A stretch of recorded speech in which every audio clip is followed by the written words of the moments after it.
Hey guys, and welcome back. So it has now been almost 18 months living isolated on a tropical island during the COVID-19 pandemic. In this episode, we're going to talk you through our experiences, the COVID roller coaster since we closed our resort in March 2020 up until today. That COVID-19 can be characterized as a pandemic. We'd actually already been closed for 2 months for renovation prior to this, and just as COVID was really bubbling away and starting to ramp up, we actually reopened the resort. For 5 days essentially, we had a small group of guests fly in, which was really disconcerting for us because they flew through international airports, which are obviously COVID hotspots, had to turn around straight away and fly back to Australia as international borders closed. And they were super lucky actually. They were the last people to get out of the country on that commercial flight before the country closed completely.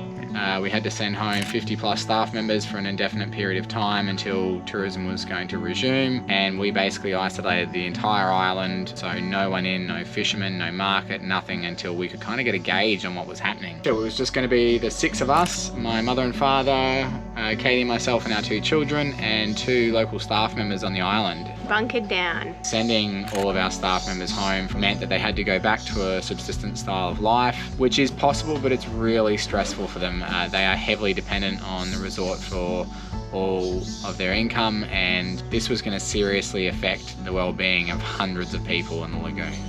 We kind of began to realise that this was truly a once-in-a-lifetime opportunity. To be here on the island, just us, this sort of thing wasn't going to come by very often. And so we really embraced the opportunities to start appreciating the environment and where we were together here, safe on the island, and just start exploring. So we got out with the kids a lot more. We started going on paddle trips and swimming with the sharks and going out to manta rays and doing all the beautiful things that Upi has to offer while we felt like we had this chance to really enjoy it just all to ourselves.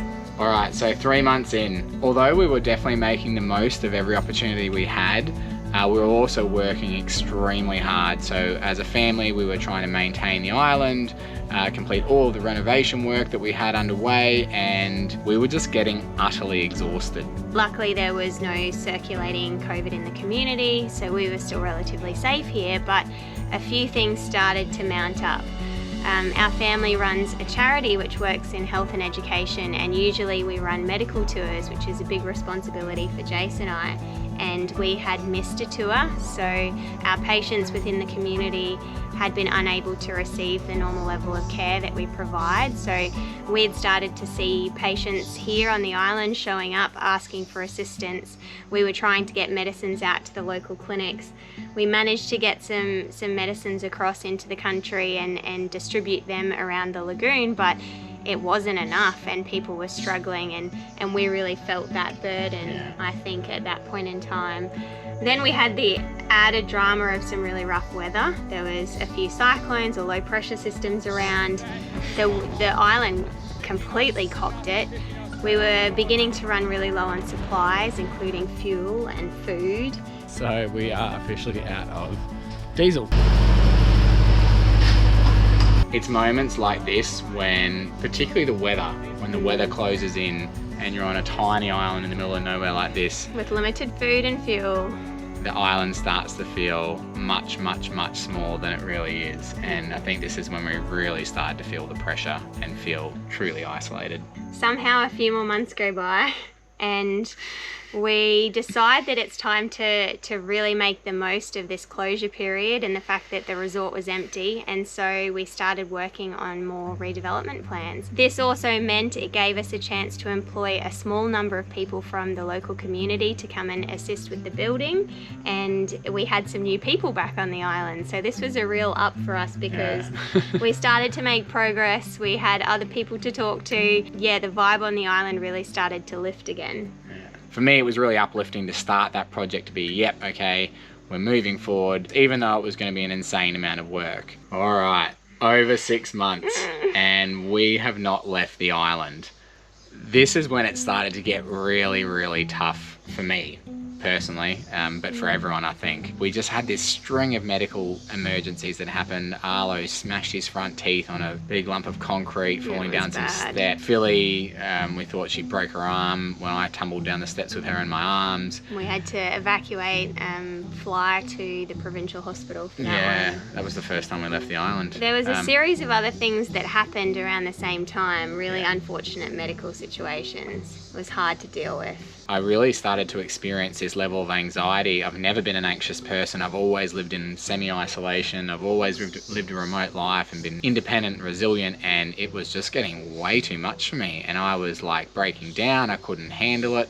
I was feeling like I couldn't protect, provide, and be there for my family the way I should. So it's a horribly confronting emotion to deal with. Yeah, something that if you know anyone who's dealing with this out there, make sure you reach out and be there for them. I think for us at this point in time, we were really feeling constrained in terms of we didn't know whether we could get out of the country if we really had to, but also we had been quite disconnected from our friends and family for a long period of time, and we were really beginning to question whether we were in the right place, if we should still be here, if we should perhaps, you know, get out and get back to Australia where we're closer to medical services. But I think we were quite lucky to be here with your mum and dad and have their support throughout, and feel like on the other hand we were still very safe to stay here. But it was a confusing time. Bouncing back from everything that had been going on, we started to reach out a lot more to our friends and family, connecting on FaceTime and making sure we were staying in contact fairly regularly.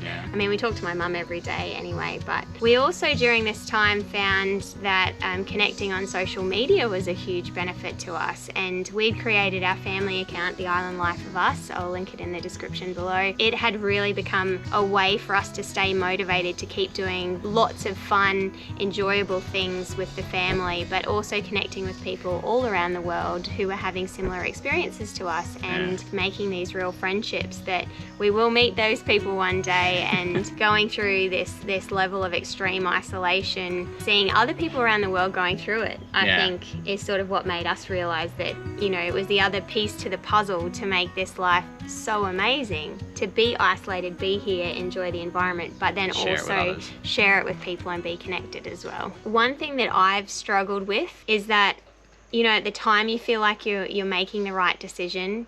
You can't travel right now, it's not safe to travel, there's reasons why we should stay put where we are, but then a few more months go by and then nothing's changed, and then you sort of have this feeling of, it's like a sense of, it's like a regret almost, like I wish now I had made a different decision back then, but now, you know, 6 more months have gone by and here we are and we still haven't seen our friends and family. It's like a regret. It's that shifting goalposts.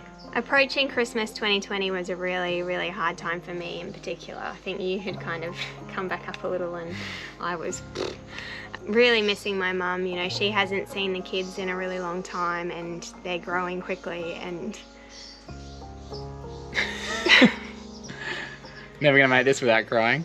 Katie's mum hadn't held Philly since she was 6 months old. She was well over a year now. And just not knowing when you were gonna be able to see your family again was just so tricky and so tough at that time, and wanting to make the right decisions for your family to be safe. And amazingly, actually, during this period, Katie's mum gave us so much strength. She had just handled this time, which she had a lot of stuff going on back in Australia, and we wanted to be there to support her through that, and we couldn't. And she was being so strong and so confident and rational about everything that was going on.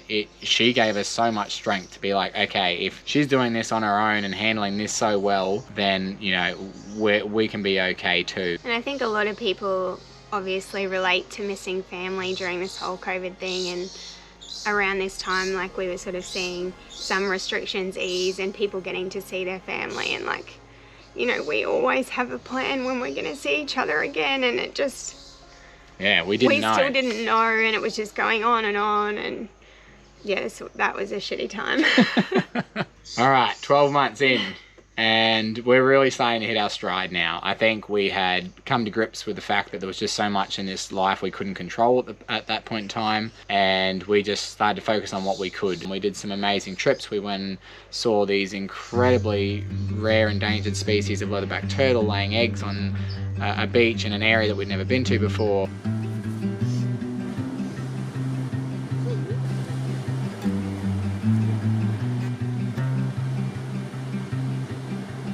We just got out and did everything we could. Yeah, we had more challenges. We had things going on, but we were handling it better. We ended up evacuating to Honiara with Philly again, hurting herself, and We'll link that episode. yeah, but we turned that whole trip into this really positive experience, and I think that was, you know, that time between 12 months and now, we've really grown in terms of just coping and being resilient with all these ridiculous struggles that we've got, but also making the most of life and realizing, like, we're not going to get this time again.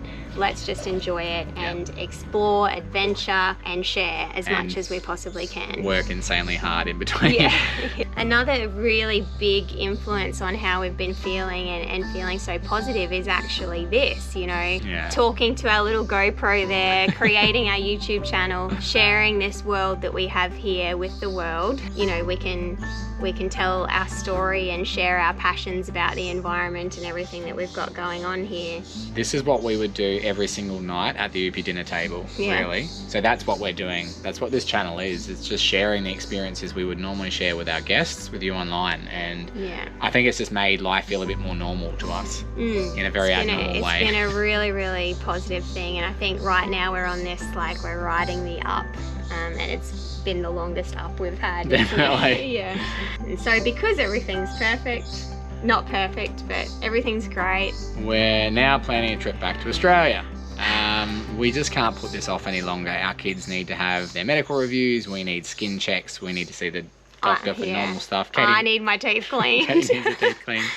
We need to hug my mum, and she needs to see her grandbabies. We need to meet my new nephew and see my brother and his beautiful family, and Katie's brother and sister-in-law, and just see these people and our friends and family who are so special to us in life. It's time. Yeah. But in saying that, now there's an outbreak of COVID in Australia, and people are protesting lockdowns, and it's a little bit crazy. So we don't know. We don't know what's going to happen. I think we've reverted to our status quo, which is just... Don't expect anything to happen the way you plan it. No, so we're booked and we're ready to go, and if we can go, we will, but we just have to face the reality that things are changing and a lot of things are out of our control. It's quite a complicated process for us because of having to get approvals to re-enter the Solomons and also wanting to get vaccinated while we're in Australia. Head back to UP as planned and not get caught out.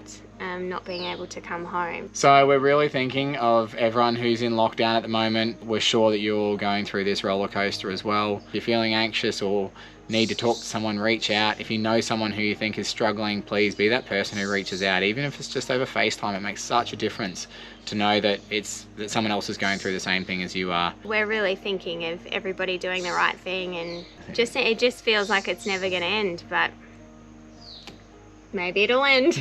Who knows?